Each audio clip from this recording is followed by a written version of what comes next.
बिस्मिल्लाहिर्रहमानिर्रहीम। अस्सलाम वालेकुम वरहमतुल्लाह। तमाम पाकिस्तानियों को बखीर रूम से यूनान के जजीरे क्रीटी से सुबह बखैर। अल्हम्दुलिल्लाह हमारी कल रात बखैरियत गुजरी। पूरी रात मॉडरेट ड्रोन एक्टिविटीज़ थी और रात ड्रोन हमारे सरों पर किश्तियों पर मंडलाते रहे, लेकिन कोई ड्रोन हमला अल्हम्दुलिल्लाह नहीं हो सका। अभी हम यूनान के जजीरे क्रीटी के आखिरी सिरे पर पहुंच चुके हैं और यहाँ से हम इंटरनेशनल वाटर के ज़रिए से गज़ा की तरफ इंशाअल्लाह रवाना होंगे। अब मंजिल जो आखिरी है वो सरज़मीन मक़ावमत, सरज़मीन मुबारक, सरज़मीन अम्बिया, सरज़मीन मुज़ाहिमत गज़ा है इंशाअल्लाह।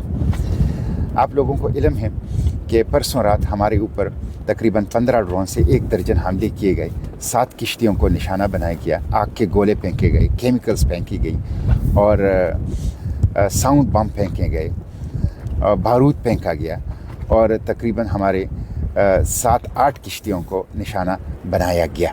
हमारी कम्युनिकेशंस जाम कर दी गई और हमारी रेडियो जाम कर दिया गया।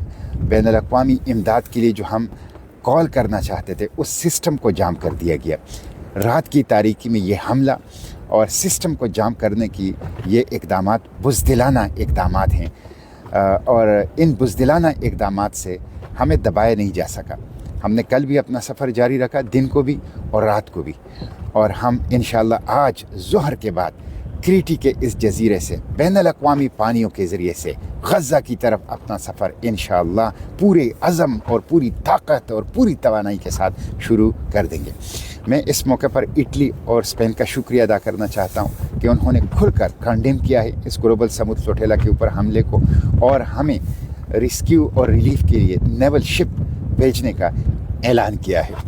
मैं इस मौके पर यूरोपियन पार्लियामेंटेरियन का भी शुक्रिया अदा करता हूँ कि सैकड़ों पार्लियामेंटेरियन ने ग्लोबल समुद्र फ्लोटिला के ऊपर हमले की मज़म्मत की है और ग्लोबल समुद्र फ्लोटिला को तहफ़्फ़ुज़ देने का मुतालिबा किया है। मैं इस मौके पर आलम इस्लाम से पूछना चाहता हूँ कि फ़लस्तीन की आज़ादी के लिए OIC की तंजीम बनी है और इसके मंशूर में लिखा है कि इसका मकसद और हदफ ही ये है मस्जिद अक़सा और फ़लस्तीन की आज़ादी। तो क्या उन्होंने ग्लोबल समुद्र फ्लोटिला पर हमले की मज़म्मत की है? क्या OIC ने ग्लोबल समुद्र फ्लोटिला को तहफ़्फ़ुज़ देने की बात की है? क्या OIC ने कोई मिलिट्री, नेवी या सिविलियन रेस्क्यू रिलीफ शिप भेजने के लिए कोई ऐलान किया है? हमें ऐसा कोई इक़दाम, कोई ऐलान, कोई बयान नज़र नहीं आया। और मैं हुकूमत पाकिस्तान से भी पूछना चाहता हूँ कि क्या हुकूमत पाकिस्तान ने खुलकर